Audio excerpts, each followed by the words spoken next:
Wolf Blitzer, we see you as well. We know that you witnessed this gunman in action, and you have stated that the gunman was firing as they were brought to the ground, but you were unclear in the direction to which the gunman was firing. Could you describe the clothing or the weapon that you saw from the gunman from your vantage point?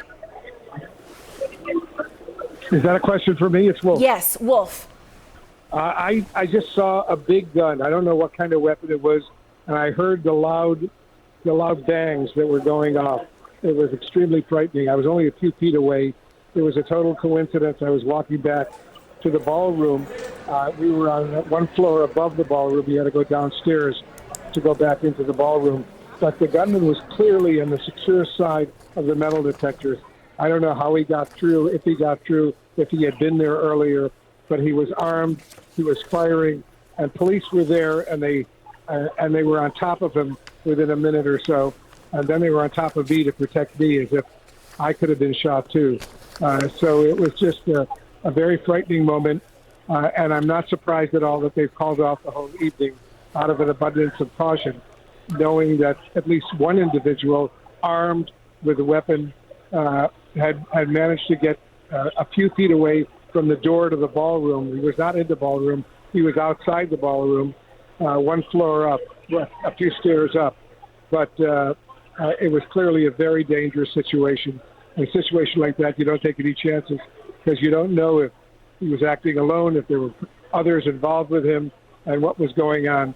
So I'm now in the lobby of the Washington Hilton Hotel, and all the people who were inside are slowly but surely taking the escalator up, and they're getting ready to leave and see if they could get a ride home one way or another. The security going into the event tonight was incredible. I had never seen security around the Washington Hilton Hotel for a White House Correspondents Association dinner or for any other major dinner as tight as it was tonight.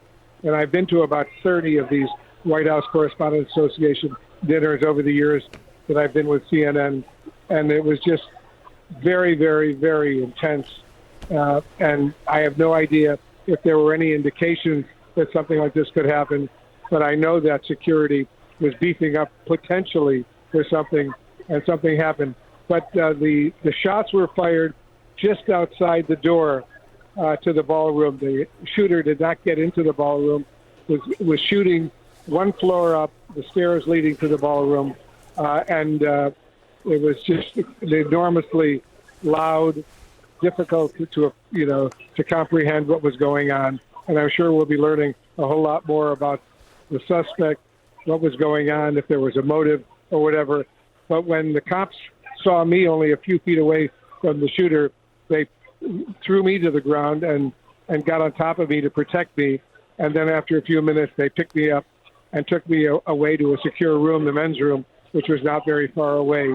And there were about 15 other men already inside who were just trying to stay secure in the face of the gunshots that were going off. And I think I heard at least 3, maybe 6 gunshots, boom, boom, boom, boom. And it was just enormously loud. I had no idea what was going on. And for, initially, when the cop pushed me down, I said to myself, I wonder if, I was a target or whatever. And thank God I wasn't, because I was not shot. I was just thrown to the ground and protected to make sure that there were no gunshots aimed at me. So it was just a coincidence that I happened to have been there walking back to the ballroom when all of this took place. And it was just a frightening moment indeed. And people are still here at the hotel. They're trying to get out of here. They want to go home. I don't blame them. It's just a scary, scary situation. You can watch as it's unfolding right now. You're going to see from the left part of your screen in a moment. Yeah, this is the first time that we are seeing this on the big monitor, and the first time we are playing this at CNN. Okay, that guy just ran. You can see how quickly, wow. And you see the area that they appear to be near. We were told earlier, in the presence of a magnetometer. Look at the number of agents with weapons drawn who are running and pursuing this person. And again, note the very quick pace from which this person has moved. And again, we do not see the shooting of a Secret Service member. We do have a picture of the suspect on the ground. We can show that as well in the screen. that shows the suspect without clothing on, which frankly is a normal course of business to remove to see if there's any threat under their clothing and beyond. But let's bring in John Miller to talk more about this. John Miller, again, we're seeing the photo of that suspect on the ground. We don't know if the suspect was shot because we're getting conflicting reports on that. It was hard to tell in that photo if he was wounded. You have some new reporting. Why don't you give that to us first, and then I do want to ask you to analyze the video. So first, your new reporting. Sure. I mean, we've been looking into this individual since early on in this. And, you know, the picture that emerges of the man who's in custody is a 31-year-old man from Torrance, California. He is a graduate of California State University from Dominguez Hills. He seems to go on from there to Caltech. He does a volunteer program at the Jet Propulsion Lab. Looking at his social media, looking at his posts, what he plays as a nerd, techie, doesn't scream assassin, can't find controversial posts. He likes some other people's posts complaining about layoffs in Washington of federal employees and things like that. But his social media doesn't tell us much about him. So the picture that emerges is not what you might expect from your typical assassin. But then again, look back at the other people who've been involved in these things. And if you've met one attempted assassin, you've met one attempted assassin. And John, the president did say he has no reason to believe this individual was motivated by Iran. That's the one bit of information he gave us. And he was quite dismissive about that. He goes, I don't think so. I don't think there's any reason to think that. What he was motivated by is still to be determined. We will learn. Now, John, I don't know if you've had a chance to see the video the president put out. We played it. We'll play it again here of this individual running past the security. Just tell us what you see with your trained eye here.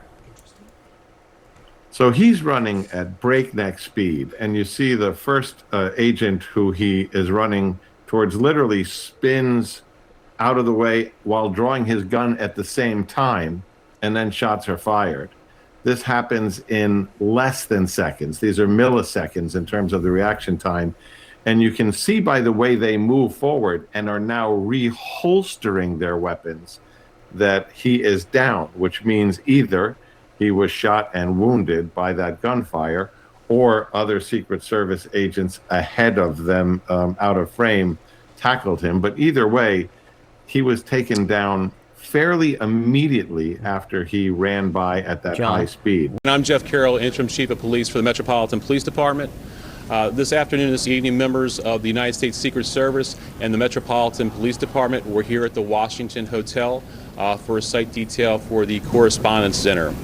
As the mayor mentioned, at approximately 8:36 tonight, an individual charged a U.S. Secret Service checkpoint here in the lobby area of the hotel.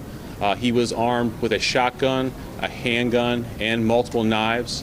As he ran through that checkpoint, members of law enforcement from the United States Secret Service intercepted that individual. This is a very preliminary investigation at this point. We do know that law enforcement exchanged gunfire with the individual. We do know that a U.S. Secret Service uniformed division officer was struck in his vest. He was transported to a local hospital for treatment. He seems to be in good spirits at this time. The suspect in this case, he was not struck by gunfire. However, he was transported to a local hospital to be evaluated. Again, we're very early in the investigation. We have members of the United States Secret Service, the Metropolitan Police Department, and the FBI here to continue to investigate this matter. But at this point, it does appear he is a lone actor, a lone gunman. There does not appear to be any sort of danger to the public at this time. However, we are continuing to investigate this matter. At this point, I will turn it over to, I believe, the FBI. Hi, good evening. I'm Darren Cox. I'm the Assistant Director in charge of the FBI's Washington Field Office. The American public should be proud of the quick response and heroic actions from law enforcement officers tonight to keep the American public safe. Their actions are absolutely heroic. The public should also rest assured that there will be no stone unturned during this investigation. The FBI currently has our Joint Terrorism Task Force here on scene, along with our Criminal Division, our crisis response team, and agents from across the country are working on any leads that may come in this investigation. Anyone with tips in this investigation should call 1-800-CALL-FBI. Thank you. Director Kern. Thank you. My name is Sean Kern. I'm the Director of the Secret Service. Tonight, we saw exactly what our brave men and women do each and every day to protect our protectees. It's not easy, and I will tell you that they performed admirably. We got to see what they do, and that individual, when he charged a checkpoint, was apprehended. It shows that our multi-layered protection works, and I'm grateful to our partners that help assist us with building these sites and protecting these sites. Very fortunate that this officer is alive, is being observed, and I'm grateful that the President reached out to this officer and spoke with him earlier. I ask everybody to pray for him and all of our officers and agents that were involved, and I will tell you, we will continue with the mission. Thank you. Thank you. Judge Pirro. I'm Janine Pirro. I'm the United States Attorney. Right now, the defendant is being charged with 2 counts, 924C, using a firearm during a crime of violence, and a second crime under 111, which is assault on a federal officer using a dangerous weapon. Now, as you all know, there was an individual, a uniformed Secret Service officer, who was shot. And fortunately, he is doing all right and he will be fine. But it is clear, based upon what we know so far, that this individual was intent on doing as much harm and as much damage as he could. And thankfully, because of the checkpoint right outside the ballroom, where thousands of people were situated to hear the President of the United States, because that checkpoint worked, there was no one who was injured when it was clear where this defendant was going. Now, I want to make one comment. As a participant, someone who was in the ballroom, who came this evening to be part of a very lovely event at the White House Correspondents' dinner, I, for the first time, was in a situation where there were shots fired, shots heard, and a whole room went silent.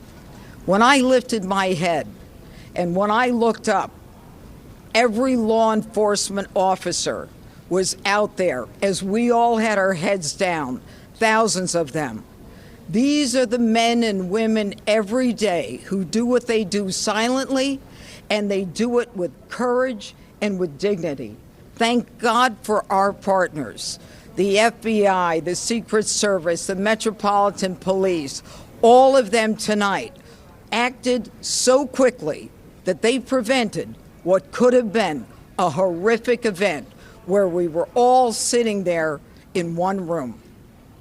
The defendant will be arraigned on Monday in federal district court, but make no mistake, there will be many more charges based upon the information that we are learning in this very fluid situation. Thank you.